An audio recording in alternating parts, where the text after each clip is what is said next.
Good morning. For those who don't know me, my name is Denise. In the Gospels, it is written that as Jesus was being taken to the cross, a man called Simon from Cyrene in North Africa was made to carry the cross for Jesus. What would his perspective of Easter Friday have been? What would he have said to his friends about the incident? I think this is what Simon would have said.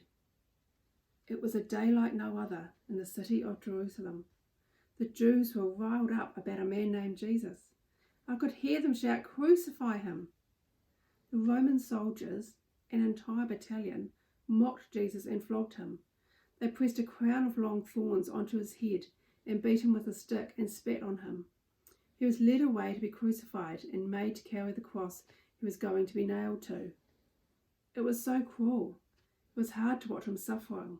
He struggled and stumbled. The soldiers pointed me out and grabbed me. I tried to think what they would want me for. Then they forced me to carry the cross for Jesus. I guess because I was a foreigner. It was so heavy, but I was pleased that I could help this poor man out. He was so battered, bruised and bleeding. Jesus was weak from the flogging. He was stumbling and falling. He wouldn't have been able to carry the cross any further. We went out of the city to a place called Golgotha, which means Skull Hill. While I watched, Jesus was nailed to the cross. The mocking continued as he suffered in pain. That pain must have been physical, mental and emotional. People who passed by also shouted abuse. Even the leading priests and teachers of religious law mocked Jesus. I felt so sad for him. There were two criminals who were crucified with him. They also shouted insults at Jesus. Who was this person, Jesus, to deserve such treatment? Then the strangest thing happened. At midday, a deep darkness fell, and it stayed dark until 3 in the afternoon. It was unnerving. I had an uneasy feeling. I wanted to run away, but I couldn't leave.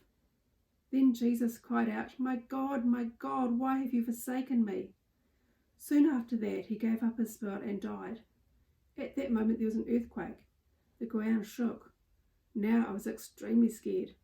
Even the rocks split apart.